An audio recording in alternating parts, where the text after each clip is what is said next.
It is time that we call a spade a spade. There's a breed of journalist out there that has little to do with the truth-telling, story-breaking, muckraking, or intrepid investigative work we cherish in Western journalism. Instead, these are actors whose goal is the strategic spreading of propaganda under the guise of reporting. And yet, headlines blare like, quote, Israel keeps attacking journalists from the New York Times. Quote, Israel cannot remain a democracy without protecting press freedom from Freedom House. Quote, Israel is still targeting Palestinian journalists. Silence is not an option. From The Nation. Quote, Israel's war on Gaza is the deadliest conflict on record for journalists. From The Intercept. Quote, Israel-Gaza war brings 2023 journalist killings to devastating high. From Committee to Protect Journalists. Quote, where's the outrage over Israel's killing of journalists in Gaza? From the Washington Post. And lastly, quote, Israel keeps killing journalists and its own credibility. From MSNBC News. While these headlines certainly drive droves of clicks and shares, while depicting Israel as the worst kind of evil one can imagine, these quote-unquote reports are packed with little, if not zero, scrutiny for who exactly these so-called journalists are, or what agendas they might be pursuing. Let's start with this notion. Journalism, by definition, is about integrity.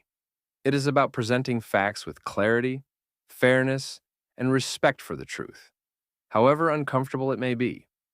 The intrepid journalist seeks to bring light to complex situations, to hold power to account, and to amplify the voices of those impacted by conflict.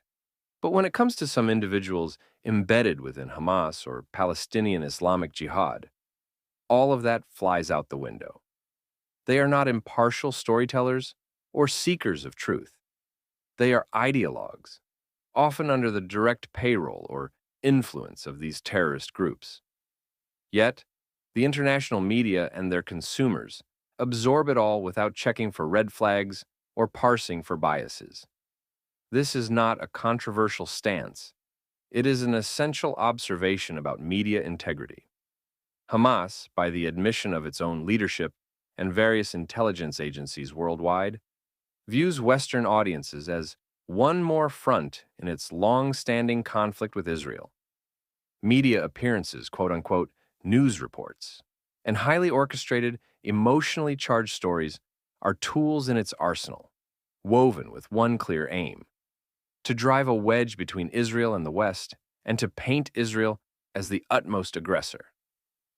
In this reality, self-identified journalists on the Hamas payroll are hardly journalists.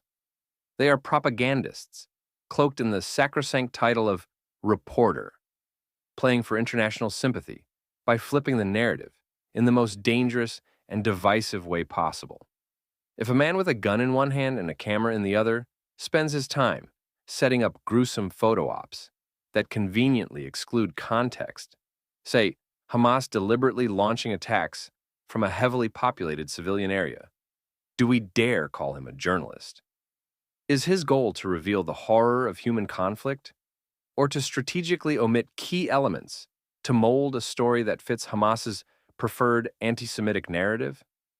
There's a saying that a picture is worth 1,000 words. But as any good reporter will tell you, context is everything. Without it, even a picture becomes propaganda. Plus, here's the real kicker. These Hamas and Palestinian Islamic Jihad media liaisons, quote-unquote, put their own civilians in harm's way as they pursue their distorted stories. They set up shop in residential areas, hospitals, schools, and mosques, places off limits for attack under international law, knowing that any conflict around them will potentially look horrific on camera. They capture footage of retaliatory strikes, cropping out the rockets from Hamas and Palestinian Islamic Jihad, or the orders for civilians to clear the area, painting Israel as the infinitely wicked and sinful in one dark frame after another.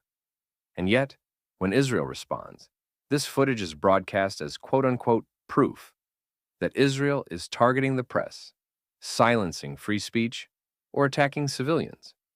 But when a so-called reporter is a de facto operative for a terrorist organization, helping to craft a message that serves Hamas's strategy, it is not a press attack to disarm or prevent them from operating. It is an act of self-defense. What's more, Hamas commingles all deaths and merges them into one massively inflated number to make it appear as though Israel is committing genocide in Gaza. As the joke goes, why does it seem like all Palestinian terrorists magically turn into child-aged female journalists immediately upon their death? The most absurd part of all is that genuine journalists who do operate in places like Israel, those who abide by professional ethics and maintain objectivity, are ironically free to work without issue. Israeli courts, even in wartime, allow a remarkable degree of transparency, even with coverage critical of the government and the military. Why? Because Israel, like any open society, understands that journalism is part of a healthy democracy, a self-checking mechanism essential to its survival. So let's set the record straight for the final time. Israel does not attack journalists. It contends with a propaganda machine hiding behind press badges, infiltrating the media's sacred domain, and weaponizing the principles we in the West uphold. The real tragedy here is that genuine journalism suffers. Every time the world mistakes propaganda for news, the space for real, courageous reporting shrinks, and the credibility of those who work tirelessly to report honestly is eroded. It is time we stopped conflating propaganda operatives with real journalists. If we are going to call out Israel for attacking the press, let's make sure it is actually the press we are talking about. For truly innocent and uninvolved journalists, their deaths are indeed regretful. Sorrow is not a sign of weakness, nor of losing one's way, nor of harming the righteousness of this way. Even in wartime, there is plenty of space for humanity. The Israeli soldiers who came to a little Palestinian girl who had lost her way with an injured leg, and they treated her and bandaged her to stop the bleeding, and the soldiers who give truly uninvolved Palestinians food and water, because Hamas loots virtually all incoming aid to the Strip. They are no less honorable soldiers. Indeed, they are great soldiers. And when, as part of the war against terrorist organizations Hamas and Palestinian Islamic Jihad, innocents are also harmed, we know, and the world must know, that this is not about maliciously harming innocents on the Palestinian side, but about protecting innocents on the Israeli side. Yes, war is a cruel zero-sum game, more often than not. Hence why it is unwise to start one, no less to support the side that started this one. There is no need to rely on the fabricated data published by Hamas to know that innocent people are being killed. After all, digging into civilian homes, schools, mosques, and hospitals is the method that Hamas has developed and perfected more than any terrorist organization in the world. But killing innocent people is not proof of a war crime. International law, it should be noted, does not prohibit harming terrorists just because they are hiding among civilian populations, and vice versa. International law states that the existence of a protected person shall not be used as a reason to inoculate certain points or areas from military operations. Therefore, harming innocents is the fault of Hamas, and only Hamas. But don't tell that to many media outlets around the world, which take the numbers and images of Palestinian deaths, including deaths of so-called journalists, at face value and deliver them via virtue-signaling talking heads, mostly enjoying the confines of faraway cozy and comfortable studios. They regret the deaths, fake empathy, and think out loud in empty banalities like, "Why can't we all get along?" And, "I thought there were no more wars." The reality is that we do not have credible information about most of the dead, journalists notwithstanding, as is the case with virtually all in-action wars. In general, many thousands are surely Hamas members, their family members, operatives, servants, and co-conspirators.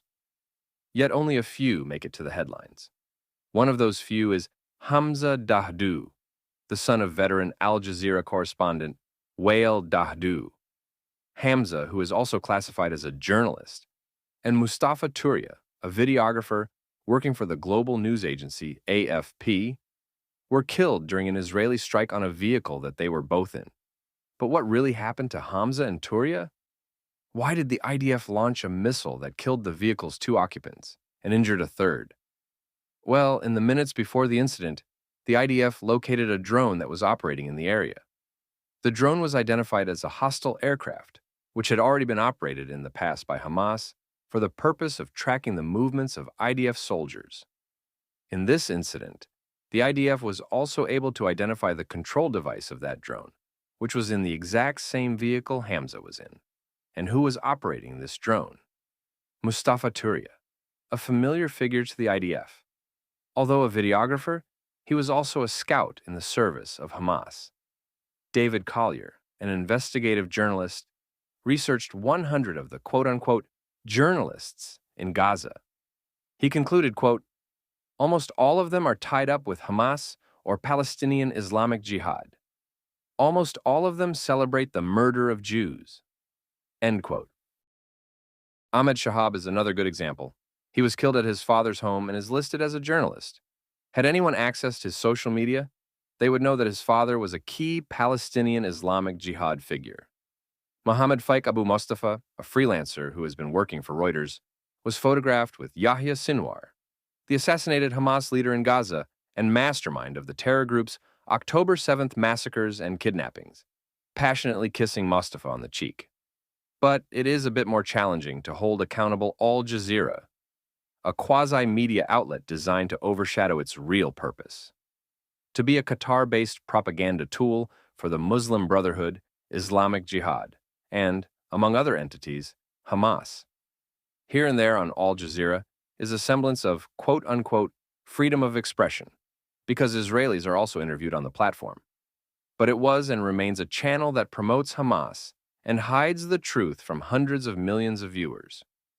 When a resident of Gaza was interviewed live and complained, "Why are Hamas members hiding in the Deir al-Bala hospital? Let them go hide in hell," he was interrupted and the microphone was taken from him. This is not how a media outlet works, or at least is supposed to, but it is how a propaganda machine operates. The U.S. has asked Qatar, an American ally, to, quote, tone down the profuse anti-Israel rhetoric on Al Jazeera during the Israel-Hamas-Hezbollah-Iran war. The Americans have also preached an overwhelming dose of morality to Israel, not because American standards are higher, but because Israel is itself a Jewish state that must adhere to guidelines no other country would even think about entertaining, given the circumstances. Every army dealing with terrorist operatives, such as for the Taliban, ISIS, or Hamas, has rules regarding the harming of innocents as part of a wanted elimination. In the past, Mark Goralsko, who was appointed on behalf of the Pentagon for the elimination of wanted persons, admitted that it is permissible to harm 29 innocent people in order to eliminate a senior wanted person. Israel approves of harming a much lower number of innocents. Even if the Americans and other countries do not ask, they should be presented with a true story about the journalists in the service of Hamas and Palestinian Islamic Jihad. The IDF has plenty of proof, and the world should know. Journalists reporting from the front lines of wars are supposed to be our eyes and ears for the truth in the midst of bloodshed, and they must be protected, like civilians, under the laws of war. So, too, are hospitals supposed to be for the sick and recovering, mosques for prayer, schools for education, and hotels for leisure. But in Hamas-run Gaza, journalists, hospitals, mosques, schools, and hotels are not used for their intended and innocent purposes. They exist solely to be in the service of Hamas's genocidal Islamist ideology.